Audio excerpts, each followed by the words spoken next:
partage de ce matin, donc je disais, on va parler sur les réalités du combat des chrétiens. Qui est combattu? Et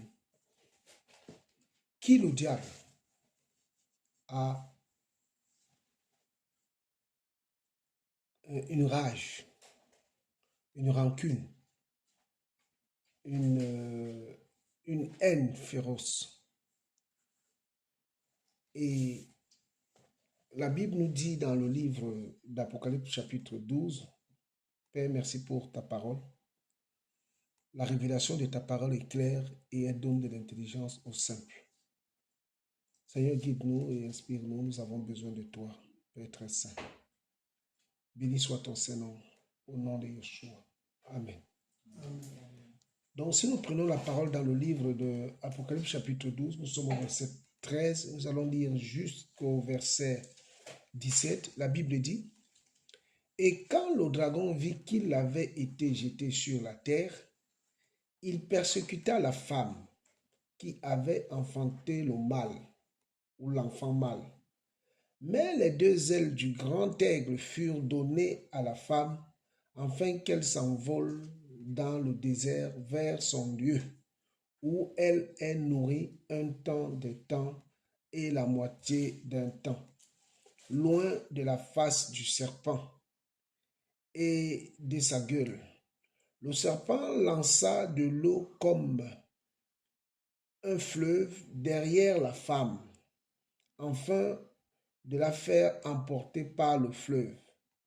Mais la terre secourut la femme, elle ouvrit sa bouche et elle engloutit le fleuve que le dragon avait lancé de sa gueule. Le verset 17, c'est ça qui nous importe ce matin.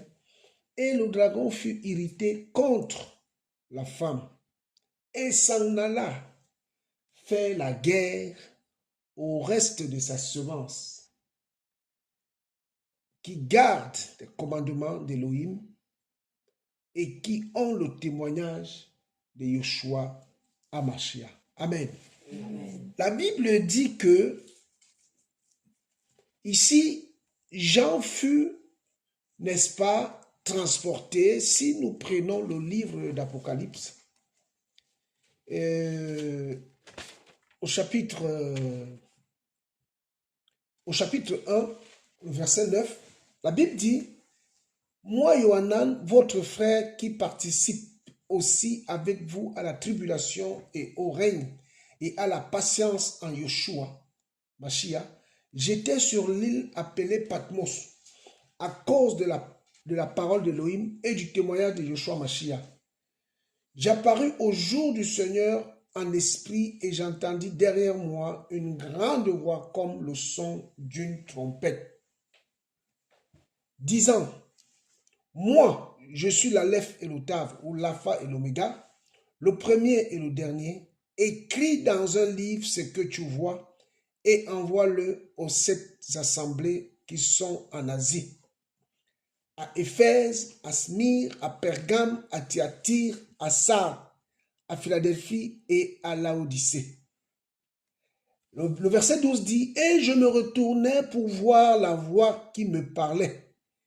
Et m'étant retourné, je vis 7 chandeliers d'or, et au milieu de 7 chandeliers d'or, quelqu'un de semblable d'un fils d'humain, vêtu d'un vêtement qui descend jusqu'aux pieds, et ceint sur la poitrine d'une ceinture d'or. » Amen. Donc, la Bible ici, Jean, c'était tout simplement pour nous ramener dans quel contexte Jean se trouvait pour pouvoir, n'est-ce pas, nous parler de ces choses. Il a été ravi en esprit au jour du Seigneur. Donc, Jean, par son illumination que le Seigneur lui a donnée, le Seigneur lui a montré ce qui devait arriver et ce qui s'était passé. Et ici, si on regarde le chapitre 12 d'Apocalypse, au début, la Bible parle, n'est-ce pas, d'une guerre qui a eu au ciel. D'une guerre dont Eliel,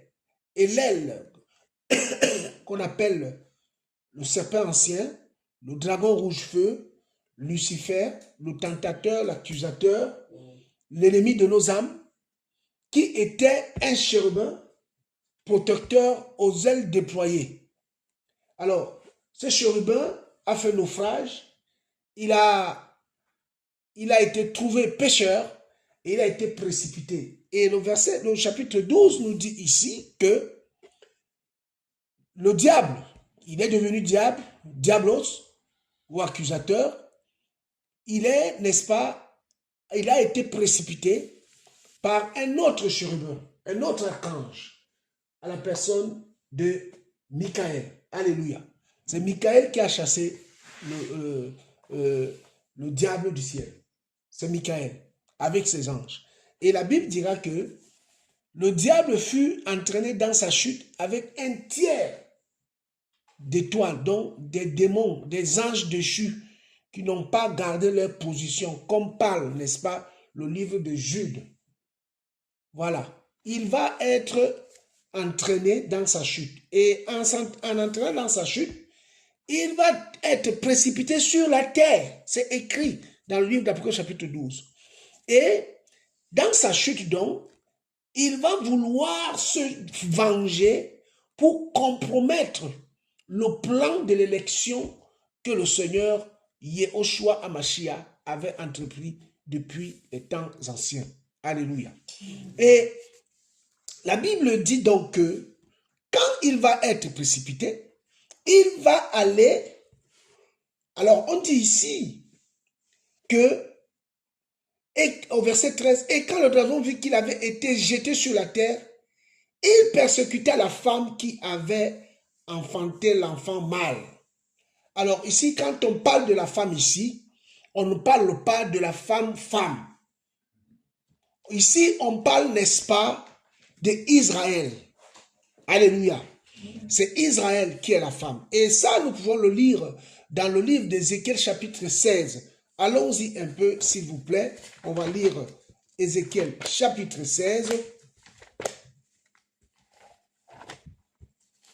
La Bible déclare dans le livre d'Ézéchiel au chapitre 16.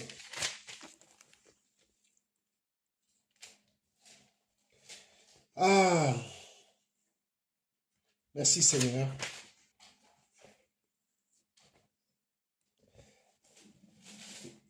Je lis. La parole de Yahweh vint à moi en disant, fils d'humain, fais connaître à Jérusalem ses abominations et dis ainsi parle Adonai Yahweh à Jérusalem.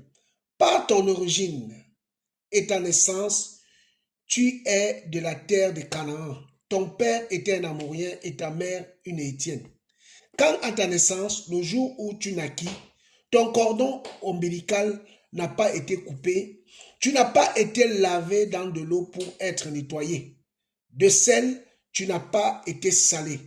Et d'enveloppe, tu n'as pas été enveloppé. Aucun œil n'avait pitié de toi pour te faire une seule de ces choses. Par compassion pour toi. Au contraire, tu as été jeté sur la face des champs le jour de ta naissance par dégoût pour ton âme. Le verset 6 dit, en passant près de toi, je te vis gisant par terre dans ton sang et je te dis, vis dans ton sang. Je te dis, vis dans ton sang. Myriade, je t'avais donné comme les pousses des champs, tu te multiplias et tu devins grande.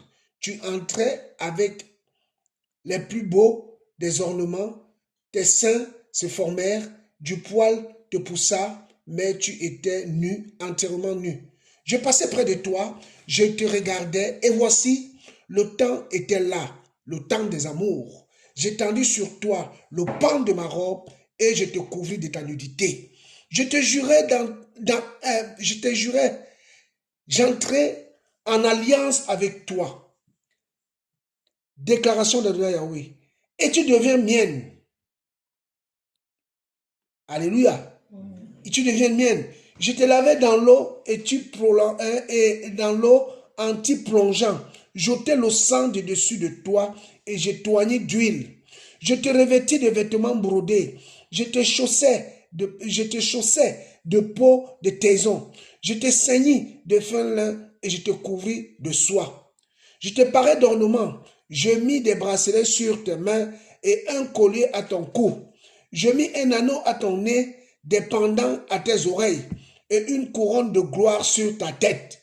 Tu fus paré d'or et d'argent et ton vêtement était de fin lin, de soie et de broderie. Tu mangeas les fleurs fines de farine, le miel et l'huile. Tu devins extrêmement belle et tu prospéras jusqu'à régner. Ta renommée s'est répandue parmi les nations à cause de ta beauté, car elle était parfaite. À cause de ma gloire que je t'avais mise sur toi, déclaration de Yahweh. Alléluia. Le verset 15, il dit, mais tu t'es confié en ta beauté et tu t'es prostitué à cause de quoi? De ta renommée, et tu as versé de ta prostitution sur tous les passants en devenant quoi? Leurs choses. Alléluia. Donc nous voyons ici que cette alliance-là que le Seigneur parle là, on peut le lire aussi dans le livre d'Exode chapitre 19, le verset 17 à 20, le verset 17, et même aussi Exode 20 à partir du premier verset. Donc ici là, quand la Bible parle de la femme, on parle premièrement de Israël. Et si nous retournons en arrière, dans ce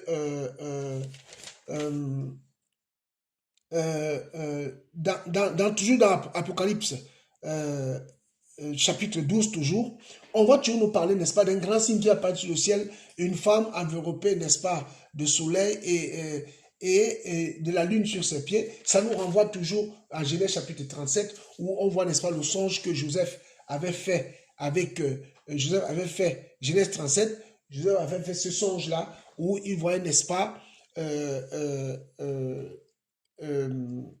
soleil, la lune, qui se possédait devant lui, et les 11 étoiles.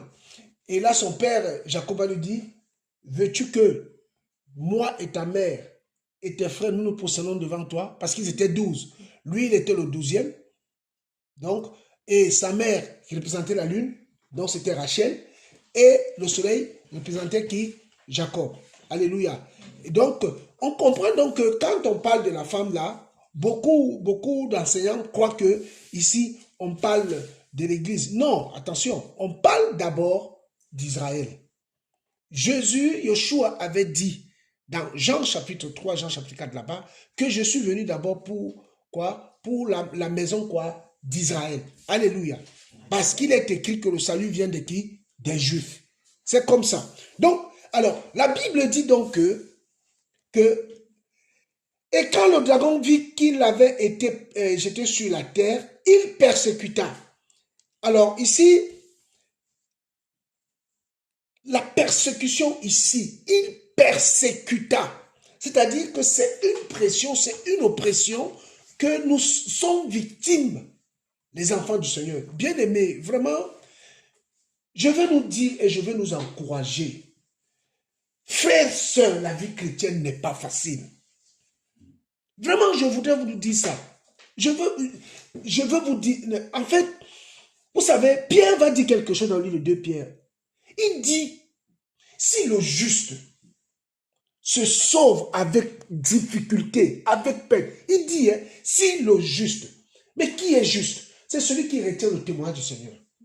Mais il dit que ce juste-là qui retient le témoin du Seigneur ne va pas entrer au ciel en sifflotant. Il dit que ce sera avec quoi? Les difficultés. Et le Seigneur le dit. Il dit, depuis le temps de Jean-Baptiste, le royaume d'Élohim appartient à qui? Aux violents. Il dit que ce sont les violents qui s'en emparent. Il dit, celui qui n'est pas capable de régner son père et sa mère, même sa propre vie, à cause de lui, ne sera pas sauvé. Donc, ça veut dire que nous sommes dans un combat où, frères, sœurs, écoutez, ce n'est pas notre propre opinion de nous qui nous qualifiera devant le Seigneur. Parce que toi-même, tu vas te voir comme ça, tu sens que tu es faible. Les disciples ont dit au Seigneur, qui sera sauvé? Augmente-nous la foi. Donc ici, Pourquoi? Parce que le tentateur va aller persécuter. On parle de la persécution, mais ce n'est pas possible. C'est-à-dire que la persécution, tu n'as pas de repos. Quelqu'un qui est persécuté, c'est quelqu'un qui est... Mais chaque chose que tu fais, il y a toujours quelqu'un qui a quelque chose à redire. Ta prière, ta consécration, ta sanctification, ton amour, en fait tout, tu es persécuté au quotidien. Voilà pourquoi Job avait dit, c'est Amos, hein, qu'il n'a pas de point de repos ici-bas. Ouais. Il dit, cette terre n'est pas une terre de repos. C'est Amos qui avait dit ça. Il dit, cette terre ici, ici-bas, ma soeur, ce n'est pas une terre de repos. Ce n'est pas une terre de repos. Nous sommes persécutés. Et on dit que celui qui avait été précipité du ciel est venu persécuter qui, il dit ici quoi? Voilà, au verset 17, on dit, le dragon fut irrité contre la femme et s'en alla faire la guerre. À qui? Au reste de sa semence, de sa progéniture. Et de sa progéniture, de sa semence qui garde le commandement d'Élohim et qui ont quoi? Le témoignage de Yeshua Hamashiach. Donc si tu as le témoignage de Jésus, sache que tu es en guerre. Alléluia. Et la guerre que nous menons contre l'ennemi de nos âmes n'est pas une guerre charnelle. C'est-à-dire que beaucoup vont te traiter de très très spirituel. Parce que la Bible dit dans le livre de 1 Corinthiens au chapitre 2 que l'homme spirituel, quoi, juge de tout. Donc il discerne. Donc, un homme spirituel, dans le message qu'il perçoit, dans le langage qu'il a, pendant qu'il marche en route, il regarde des informations, il prend tout de suite, il a un décodeur spirituel. Il marche, mais il prend des informations. Quelqu'un lui dit une parole, tac, il a enregistré. Même si sur l'instant, il ne réagit pas, quand il va au repos, il dit, celui-là, il m'a dit ça. Ça veut dire quoi? À la lumière de la parole, il comprend là où il va. Paul dit une parole. Nous sommes dans le livre de 2 Corinthiens. Merci Seigneur. Alléluia. Il dit, dans le livre de 2 Corinthiens chapitre 10. Ah Seigneur, merci. Je vais lire à partir du premier verset, pour que nous puissions comprendre le contexte. Il dit, mais moi-même, Paulos, je vous prie par la douceur de la bonté du Mashiach, moi, en face de qui? En face, suis en effet humble parmi vous, mais qui absent, suis plein de hardiesse envers vous. Mais je vous supplie que lorsque je serai présent, je n'ai pas à user de cette confiance dont je compte faire preuve avec hardiesse contre quelques-uns qui estiment que nous marchons selon la chair. Et il dit maintenant au verset 3, mais si en marchant dans la chair, nous ne combattons pas selon la chair. Il continue au verset 4. Il dit, car les armes de notre combat ne sont pas charnelles, mais puissantes. Devant qui? Devant l'Élohim, pour la destruction des forteresses. Nous renversons les raisonnements et toute hauteur qui s'élève contre la connaissance de l'Élohim et amenant toute pensée captive à quoi? À l'obéissance du Mashiach, Jésus-Christ. Étant prêt à tirer vengeance de toute désobéissance lorsque votre obéissance aura été accomplie.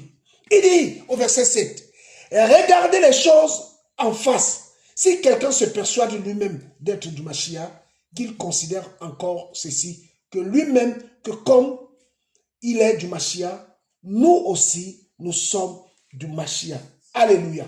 Donc, bien-aimés, nous avons une guerre spirituelle. La guerre des pensées. L'ennemi de nos âmes nous met des pensées. Tu dois combattre ça. En fait, quand nous regardons les 5 sens, ce sont les portes, des capteurs. Ce sont des portes, les 5 sens. On parle de la vue, on parle du goûter, on parle du toucher, on parle de l'odorat et on parle de l'ouïe. Donc, ce sont des portes que l'ennemi utilise pour nous attaquer. Et la Bible dit ici, le dragon est bien avant, on parle ici, n'est-ce pas, au verset 14, mais les 2 ailes du grand aigle furent données à la femme afin qu'elle s'envole dans le lieu désert, vers son lieu où elle est nourrie un temps et la moitié d'un temps. Et ça, on peut prendre ce développement. Si on veut lire ça, tout ça, il faut aller chercher dans le livre de Daniel chapitre 7. Daniel chapitre 7, à partir du verset 24 au verset 26. Et même Apocalypse 11 en parle de ça. Apocalypse chapitre 11, verset 1 à 3. Mais ce n'est pas ça qui nous intéresse aujourd'hui. Ce qui nous intéresse aujourd'hui, c'est le verset 17. Et le verset 15, il dit, le verset 14, voilà, dans un lieu où est la moitié du temps, voilà, loin de la face du serpent et de sa gueule, le serpent lança de l'eau comme un fleuve derrière la femme, afin de la faire emporter par le fleuve. Mais la terre secourut la femme et elle ouvrit sa bouche et elle engloutit quoi? Le fleuve que le dragon avait lancé de sa gueule. Je me souviens ici dans le livre de Nombre, des hommes qui s'étaient révoltés contre Moïse. La révolte de Corée, Datam et Abiram. Ces hommes-là, Moshe avait dit, si c'est l'Éternel qui m'a envoyé, ces hommes-là ne mourront pas comme meurent tous les autres hommes. Et la Bible dit que la terre avait ouvert sa bouche et ils sont descendus avec leurs femmes et leurs biens tout droit en enfer. Et la terre a fait quoi? A refermé sa bouche. Donc, ici là, cette terre-là, la même terre-là, a ouvert la bouche pour engloutir les eaux que le serpent avait lancées afin d'emporter la femme. Alors, nous savons que l'eau, le Seigneur le dira dans le livre de Jean, au chapitre 13, il dit déjà vous êtes purs à cause de quoi? De la parole. Donc on comprend que l'eau, c'est la parole. Alors, mais quelle est cette eau donc que le serpent a lancée à la femme pour pouvoir l'engloutir et que le Seigneur n'a pas permis? Ça veut dire des fausses dénominations. Ça veut dire toutes des fausses croyances qu'on voit. Voilà, les hérésies. Mais le Seigneur, dans sa bonté, a fait que cette eau-là puisse être engloutie. Mais je dis encore ce matin, bien-aimé, le verset 16 dit que la terre secourut la femme et elle ouvrit sa bouche et elle engloutit le fleuve et le dragon que le dragon avait lancé de sa gueule. Et le dragon fut irrité contre la femme et s'en alla faire la guerre au reste de sa semence qui garde le commandement d'Élohim et qui ont le témoignage de Yeshua Mashiach. C'est quoi le témoignage? C'est quoi le témoignage? Regardez, allons-y dans le livre de Éphésiens. Nous sommes dans le livre d'Éphésiens. Merci Seigneur pour... ce n'est pas un long message, mais je voudrais vraiment nous encourager à dire à nos frères, ne regarde pas à tes manquements. Tu es en guerre, ne regarde pas à tes manquements. Avance. Il y a quelque chose que... en fait, Nous les hommes, on condamne facilement nos frères. Nous les hommes, on critique facilement nos frères et nos sœurs. Mais on oublie que nous sommes en guerre. Quand tu es en guerre, ce n'est pas un temps normal comme les autres. Quand tu es en guerre, ça veut dire que les balles viennent de tous les côtés. L'ennemi te cherche. Oh, l'ennemi de nos âmes est invisible. Tu vois seulement ses dégâts. Tout à l'heure, mon frère disait que le diable ne va pas venir avec 2 cornes et la queue.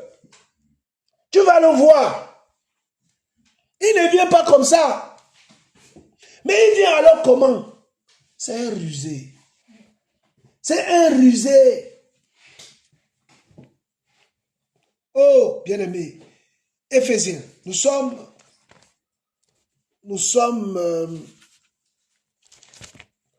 au chapitre 4.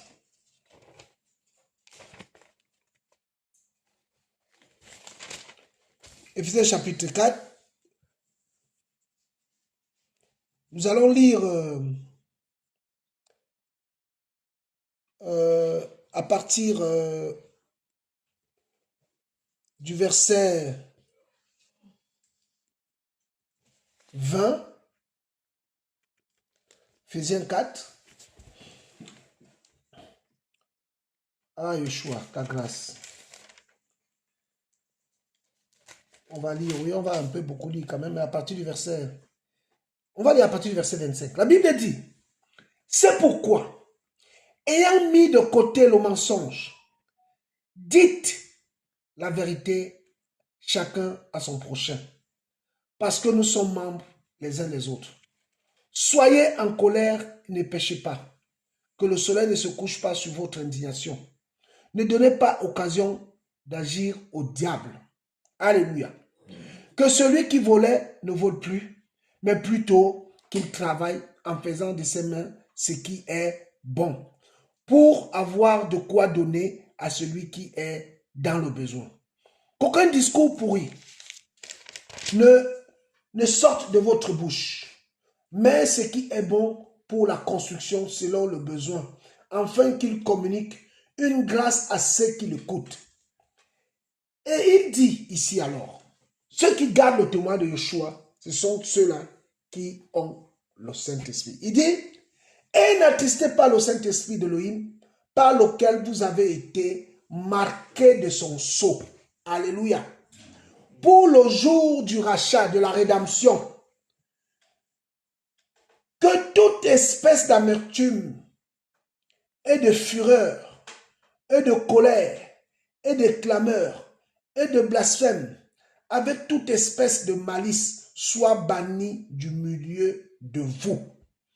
Mais devenez doux les uns envers les autres, pleins de compassion, vous pardonnant les uns envers les autres, que Elohim, comme Elohim vous a pardonné en Yeshua Mashiach. Alléluia. Donc, voilà des personnes qui ont été marquées du sceau que l'ennemi de nos âmes, le diable, va aller combattre.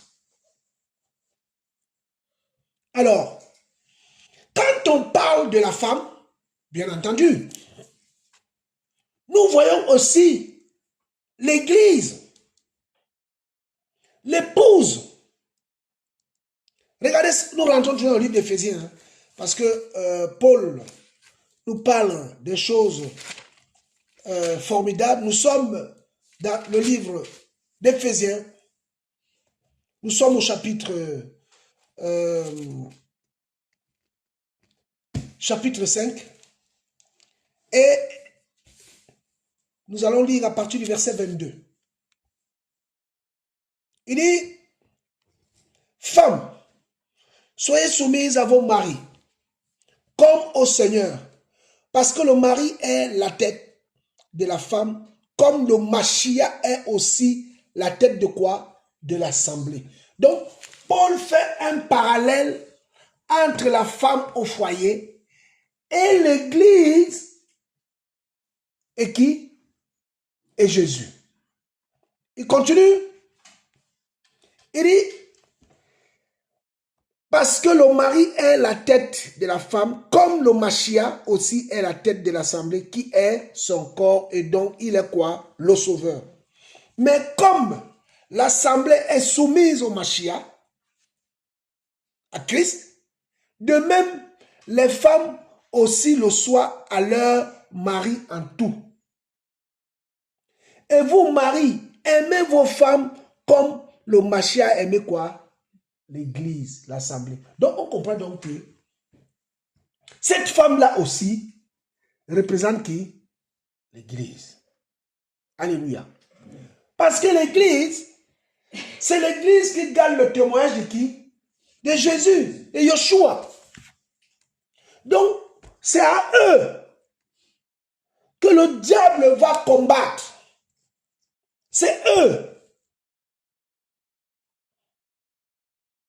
Donc, la Bible dit que cette guerre-là, il y a une irritation. C'est-à-dire que le simple fait de porter le nom de chrétien énerve. Ah oui, ça énerve. Alors, qu'est-ce qui se passe? Jean parle. Regardez ce que l'apôtre Yohanan dit.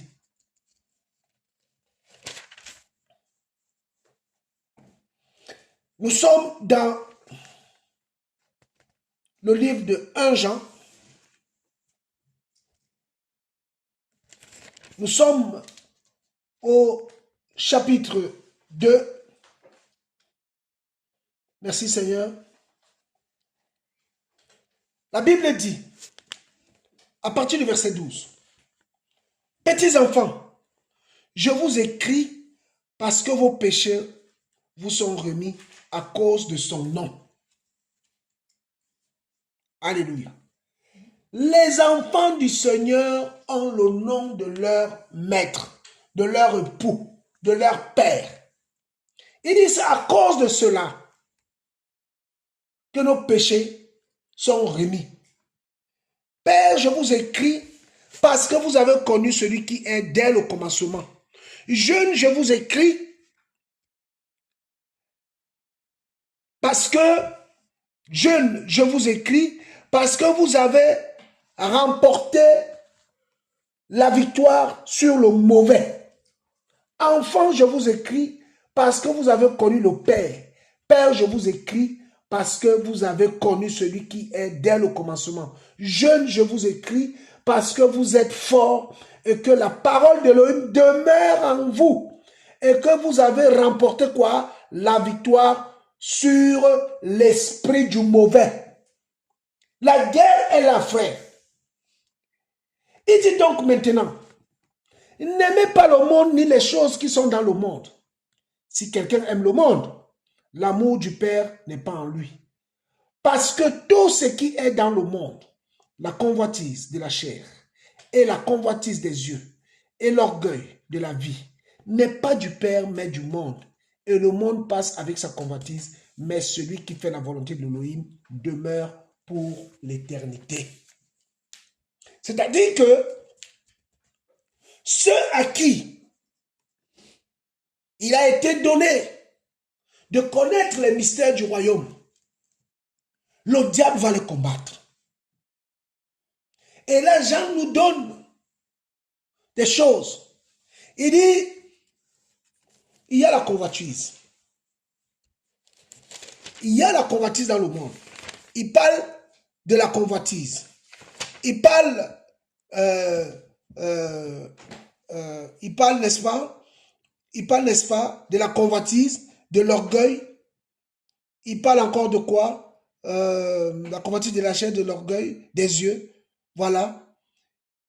Et il parle que ceux qui ont ces choses, donc ce sont, n'est-ce pas, des biscuits, comment on appelle ça? Des appâts, des leurres que l'ennemi donne pour séduire les enfants du Seigneur. Vous savez, le combat que nous menons aujourd'hui, nous, Église, n'a pas commencé aujourd'hui. Ce combat a commencé depuis l'Éden. Bien-aimé, la Bible dit que le serpent était l'animal le plus rusé de tous les animaux qui étaient dans le jardin d'Éden. Et il va séduire la femme en lui montrant ce fruit et en lui donnant des qualités. C'est comme si lui, il avait mangé ce fruit, en fait. Donc, il le connaissait. Tu ne peux pas vanter les qualités d'une chose si tu ne l'as pas testée. Donc, le serpent, là, c'était vraiment le diable qui parlait. Donc, il voulait embarquer Ève et Adam dans sa déchéance. Il a parlé du fruit. Est-ce que quelqu'un peut parler d'une chose qu'il ne connaît pas? Mais lui, il a dit, Elohim sait que le jour où vous mangerez ce fruit-là, au lieu de dire que vous connaîtrez votre intelligence, non, il fallait dire que vous serez comme moi. Il fallait le dire, la vraie parole. Le type là, c'est un menteur. Il fallait le dire que vous serez comme moi. Il fallait qu'ils disent qu'ils seront comme lui. Regardez, allons-y. Aïe, aïe, aïe, aïe, aïe, aïe, aïe, aïe. Ah, Seigneur. Genèse. Mais lui aussi, Adam, il devait demander qui es-tu? Ah, il était déjà séduit, mon frère. Ah, Adonai.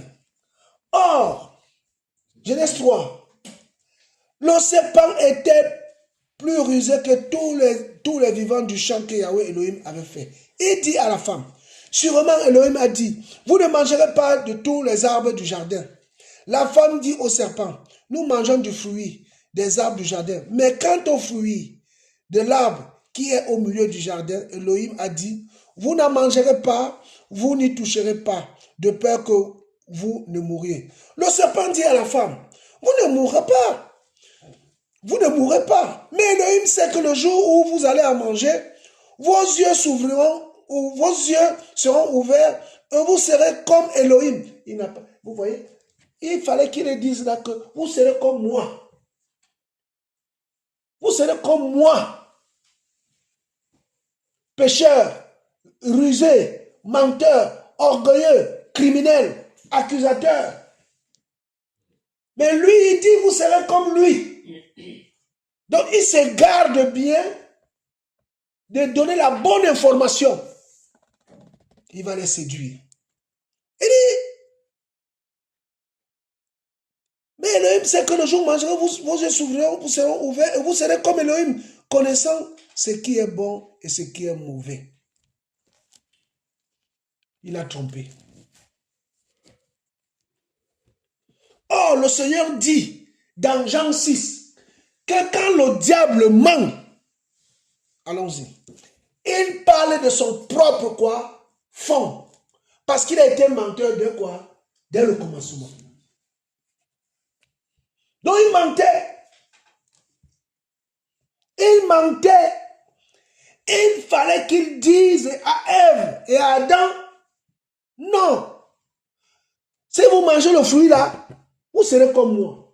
Et là, Adam et Ève devaient demander, mais toi tu es qui? Tu n'es pas le serpent qu'on voit ici. Là alors la vraie conversation devait commencer. Il devait fuir. Parce que l'ennemi est que quand tu le démasques, il fait quoi? Il fuit. Il fuit. Mais lui, il s'est caché derrière l'apparence d'un serpent, pardon, pour induire les autres à l'erreur. Il dit, vous serez comme Elohim. Et l'homme spirituel, d'après 1 Corinthiens chapitre 2, qui juge de tout, Adam n'a pas discerné. Mais pourquoi lui, il me dit que je vais être comme Elohim? Est-ce que mon but, c'est d'être comme Elohim? Est-ce que mon but, c'est d'être comme Dieu? Ce n'est pas mon but. Mais pourquoi il me dit ça? Mon frère Samuel, ah, la parole. Puisqu'il m'a déjà créé. Mais oui, à son image. Est-ce que j'ai encore besoin d'être comme lui? Il est venu et donc, depuis l'Éden, il nous fait la guerre. Et comme il a vu à l'Éden que le Seigneur a usé les miséricordes envers Adam et envers Ève, il continue à faire la guerre à tous les descendants d'Adam et Ève, dont nous en sommes aujourd'hui. Et Paul nous dit dans le livre d'Éphésiens, à nous qui avons été marqués de son sceau, d'après le livre d'Ézéchiel chapitre 9, ou même encore Éphésiens chapitre 4, là-bas nous avons lu, à partir du verset 30, nous, c'est à nous que l'ennemi vient faire la guerre. Regardez le cas de Job. Qu'est-ce que Job avait fait pour mériter tout ça? La jalousie. C'est-à-dire que, en faisant tes affaires, l'ennemi va venir te combattre là-bas. Ne t'attends pas que tu as fait quelque chose pour que ça tombe sur toi. C'est comme tu nous parlais de ce témoignage de ce jeune homme qu'on embarque comme ça en garde à vue, il n'a rien fait. Donc, l'ennemi va venir te chercher les poux dans ta tête. Job avait fait quoi? Le seul malheur de Job, c'est qu'il craignait le Seigneur. Et tout est venu tomber sur lui. Nous parlons ce matin de qui fait-on la guerre? L'ennemi ne fait pas la guerre à ceux qui sont avec lui. Ah non, non, non, non, non, non, non. Si nous regardons encore dans le même livre de l'Apocalypse, là-bas, à partir du verset 13, là-bas, nous allons voir que la bête va sortir de la mer. Or, la mer, c'est le monde. Et Jean nous dit, nous ne devons pas aimer le monde, ni les choses qui sont dans le monde. Mais il y a Colossiens me dit quelque chose. Allons dans le livre de Colossiens. Merci Seigneur. Colossiens dit quelque chose de très édifiant. Notre frère Paul nous a donné une information dans le livre de Colossiens. Il dit, Colossiens,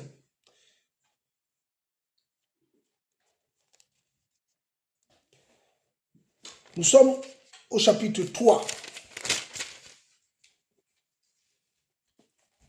Il dit, à partir du premier verset, il dit quoi? Il dit, si donc vous êtes ressuscités avec le Mashiach, cherchez les choses d'en haut, où le Mashiach est assis à la droite d'Élohim. Pensez aux choses d'en haut, et non à celles qui sont sur la terre, car vous êtes morts, et votre vie est cachée qui? Avec le Mashiach en qui? En Élohim. Et quand le Mashiach, notre vie, paraîtra, alors vous paraîtrez aussi avec lui dans la gloire. Frère, donc, tout ce que l'ennemi de nos âmes essaie de nous miroiter ici, Jean nous dit de ne pas aimer le monde. Parce que notre vie est où? En haut. Notre vie est en haut. Or, l'ennemi, comme il sait que notre vie est en haut et que notre vision n'est plus terrestre, il veut à tout prix nous ramener où? À la terre. Voilà le combat. Voilà pourquoi Paul dit à Timothée, nous sommes dans le deuxième livre de Paul à Timothée. Merci Seigneur. 2 Timothée. Alléluia. Merci Seigneur. Merci Seigneur. dit, à partir du verset, le chapitre 2, il dit, toi donc mon fils, sois fortifié dans la grâce qui est dans le Mashiach Yoshua. 2 Timothée chapitre 2, à partir du premier verset. Toi donc mon fils, sois fortifié dans la grâce qui est dans le Mashiach Yoshua, et les choses que tu as entendues de moi au travers de beaucoup de témoins, confie-les à des humains fidèles qui seront aussi capables de les enseigner aussi à d'autres. Au verset 3, il dit, toi donc, souffre avec moi comme un bon soldat de Yoshua Mashiach. Nul qui va à la guerre ne s'empêtre dans les affaires de quoi? De la vie, afin de plaire à celui qui l'a enrôlé comme soldat. Et de même, si quelqu'un lutte dans un jeu sportif, il n'est pas couronné s'il a lutté légalement. Il faut que le laboureur travaille d'abord avant de recueillir les fruits. Considère ce que je dis, car le Seigneur te donne l'intelligence en toutes choses. Souviens-toi de Yoshua Mashiach, qui est la semence de David, et la semence de David est ressuscité des morts, selon mon évangile, pour lequel je souffre juste à être dans les liens comme un malfaiteur. Mais la parole de l'Élohim n'est pas liée. C'est à cause de cela que je supporte toutes choses, à cause des élus, afin qu'eux aussi obtiennent le salut qui est à Yoshua Mashiach avec la gloire éternelle. Il dit, cette parole est sûre en effet. Si nous mourons avec lui, nous vivrons aussi avec lui. Si nous supportons bravement et calmement les mauvais traitements, nous régnerons aussi avec lui. Si nous le régnons, il nous régnera aussi. Si nous sommes infidèles, il demeure fidèle, car il ne peut se régner lui-même. Rappelle ces choses aux autres, attestant devant le Seigneur de ne pas se battre pour des mots. Cela ne sert à rien, et si ce n'est la destruction des auditeurs. Efforce-toi de te présenter éprouvé devant Elohim, un ouvrier qui n'a pas à avoir honte, qui enseigne correctement la parole de la vérité, mais évite des discours vains, inutiles et profanes, car ceux qui les tiennent avancent toujours de plus en plus dans l'impiété, et leurs paroles, comme une gangrène, aura du pâturage. Dans ce nombre sont Hyménée et Philette. Frère, et quelque part encore, il dira que si nous avons la nourriture et le vêtement, cela nous suffit. Bien-aimé, le combat est là. Mais j'avoue aussi que quand même que nous les chrétiens, nous avons le don aussi d'apporter des combats dans nos combats.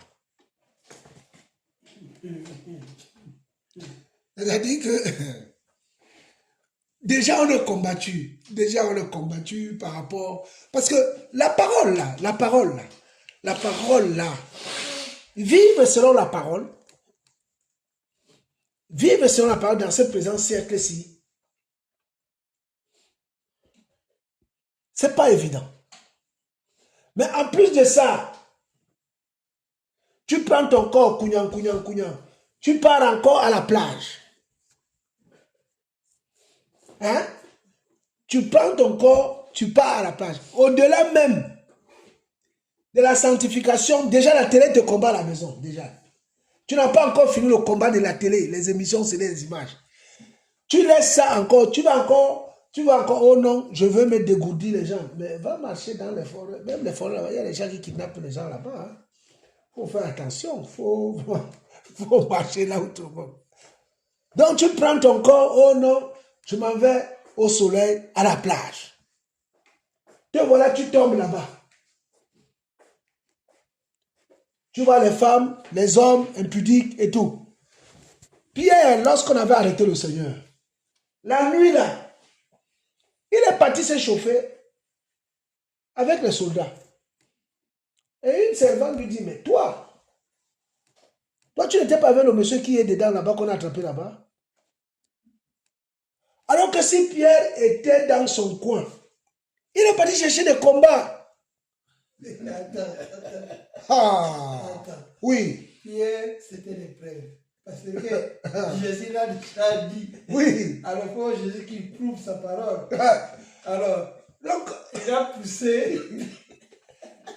Pierre allait s'échauffer. Vraiment.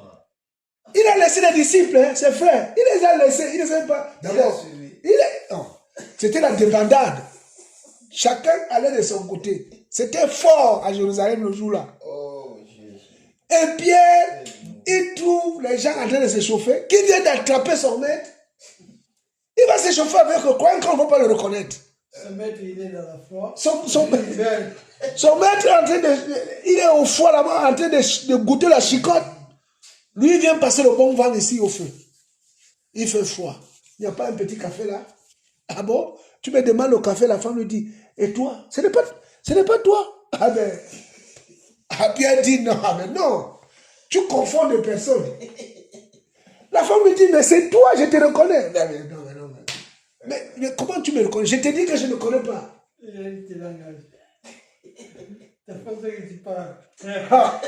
D'abord, la manière que tu parles là, tu parles comme eux. Oh, Seigneur. Oui. Il y a un frère qui m'a dit qu'il y a un autre frère. Il était avec les frères et comme ça, il vient leur rendre visite.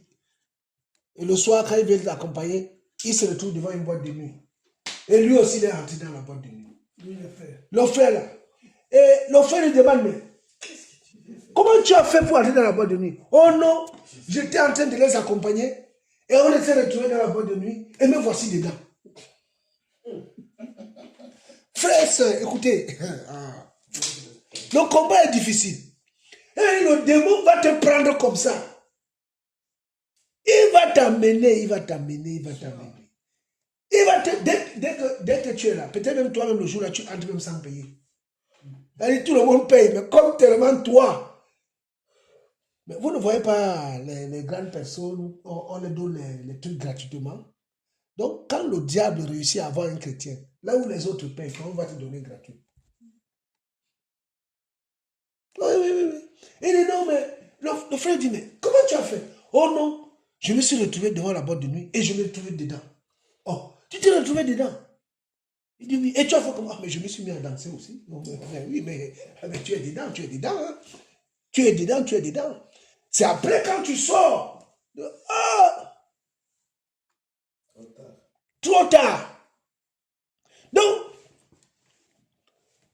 Pierre dit que le juste sauvera avec peine. Mais non seulement tu as des combats et tu cherches encore d'autres combats. Donc, tu n'aimes pas ton corps. Tu es ton âme. Parce que déjà la barre est très haute. La sanctification, l'exigence de la sainteté du Seigneur. Regardez ce qu'il dit dans le livre de Lévitique. Lévitique,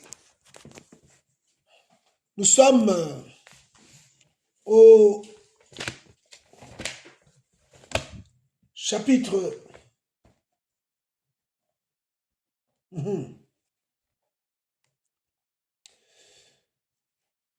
Lévitique chapitre 17.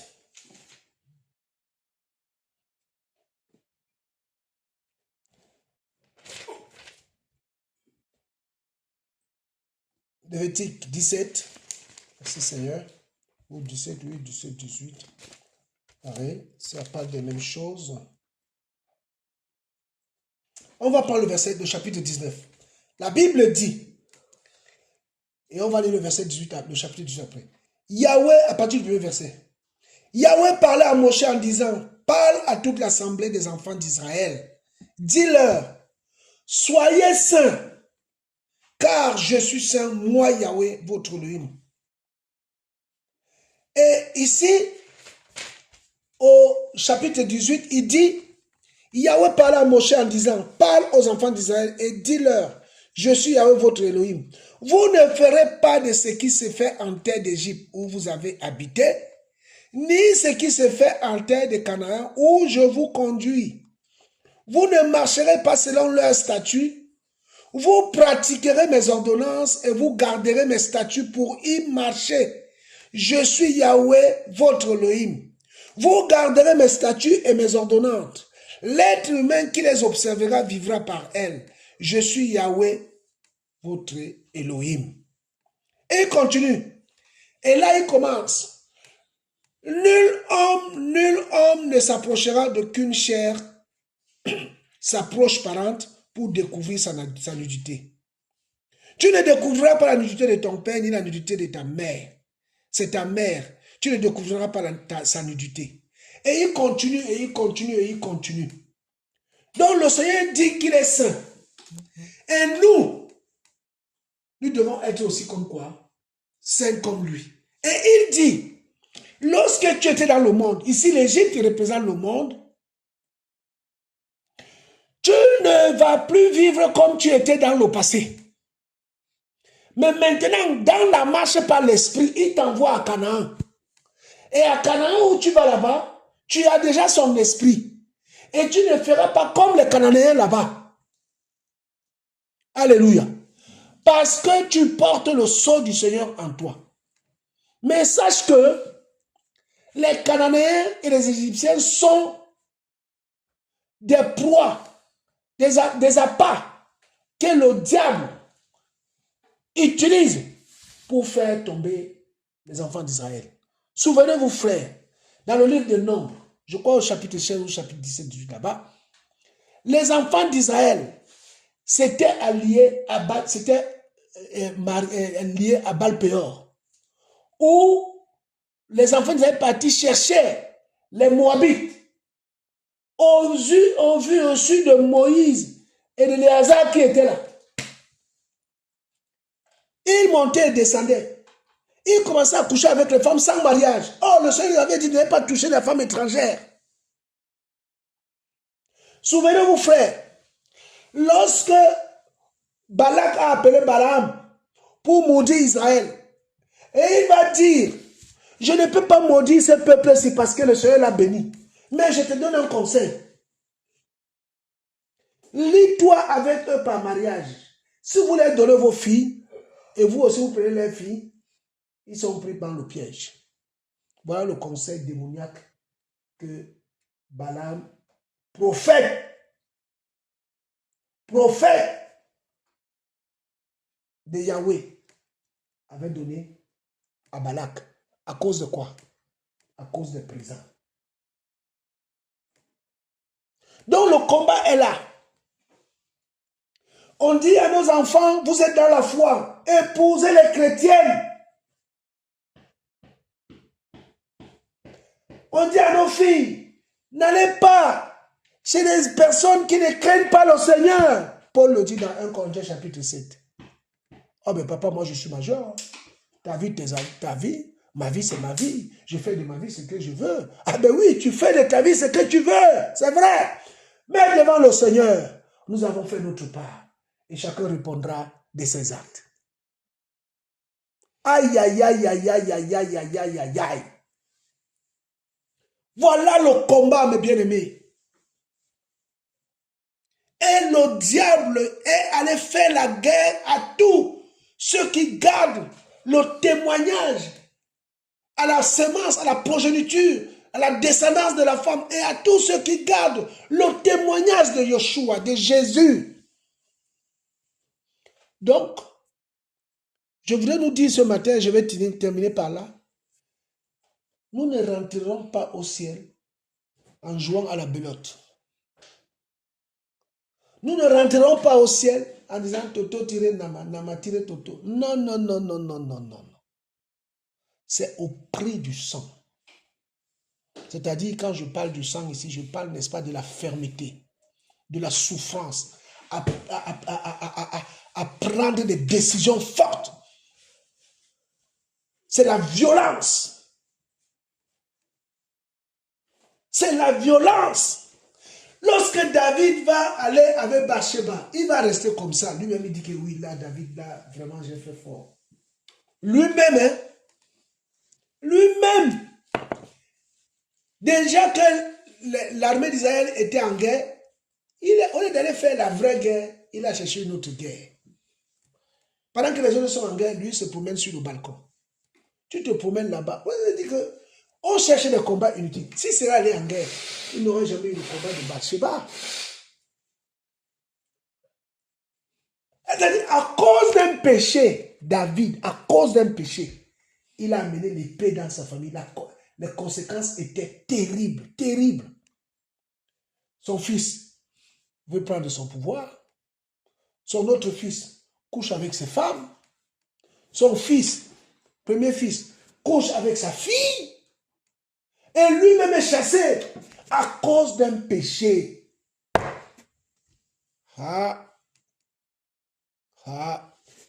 Donc, David est resté comme ça.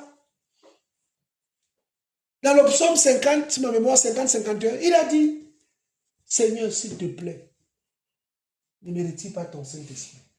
David a compris qu'il a tout perdu. Il a tout perdu à cause d'un péché.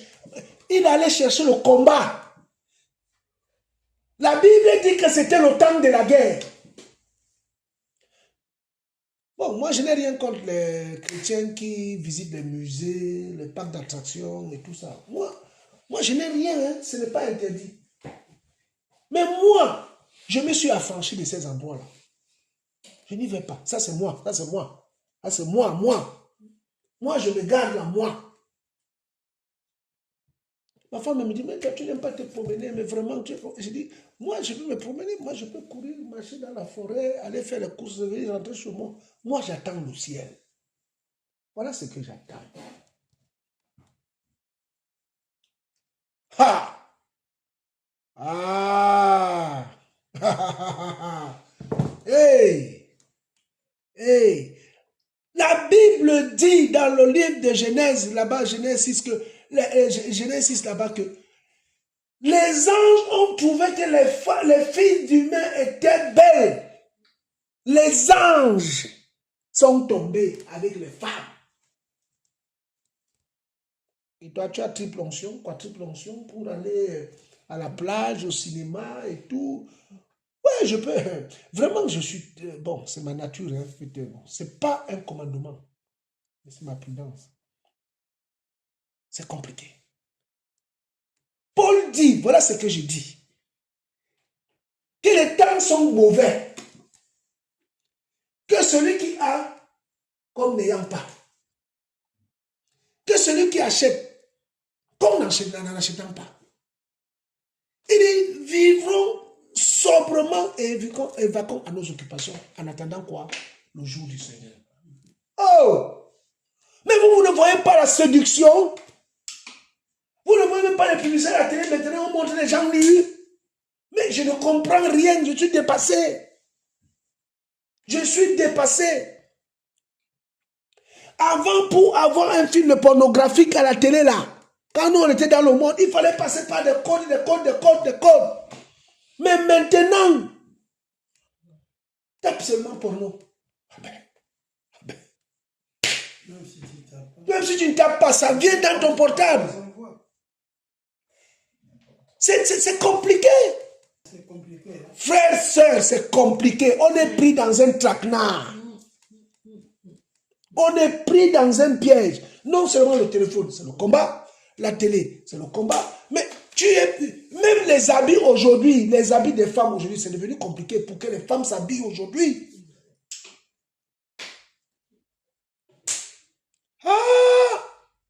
Et non seulement tu as le combat pour t'habiller décemment, et tu prends encore tes pieds, tu t'en vas à la plage. Donc le combat même de te trouver les habits, ça ne suffit pas. Il faut encore aller à la plage pour te souiller les yeux.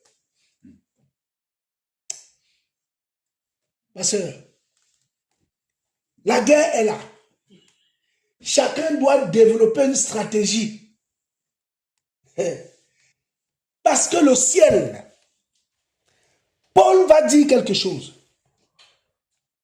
Il dit, dans le livre de 2 Corinthiens chapitre 12, je connais un homme, il y a 14 ans, qui fut ravi jusqu'au 3e ciel. Il dit qu'il a vu des choses qui n'est pas permis à l'homme de parler. Et c'est le même Paul qui dit que je suis pressé des deux côtés, de repartir là-bas. Parce que ici, là, je ne veux plus rester ici. Donc, nous sommes en guerre. Soyons prudents. Soyons spirituels. Demandons la force au Seigneur. Enfin, parce que le diable a mis des pièges partout. Et nous allons lire, pour finir, le verset là, le verset 12, le chapitre 12, le dernier verset, le verset 17. Et le dragon fut irrité contre la femme et s'en alla faire la guerre au reste de sa semence, qui garde les commandements d'Élohim et qui ont le témoignage de Yoshua Mashiach. Donc, si tu es là, que tu gardes le témoignage du Seigneur Yoshua, le commandement du Seigneur Elohim, sache que tu es dans le collimateur de l'ennemi. À partir de maintenant, si tu ne le savais pas, sache que ton combat est réel. Alléluia. Que Yahweh, notre Adonai, notre Maître, bénisse sa parole. Au nom de Yeshua. Amen. Amen.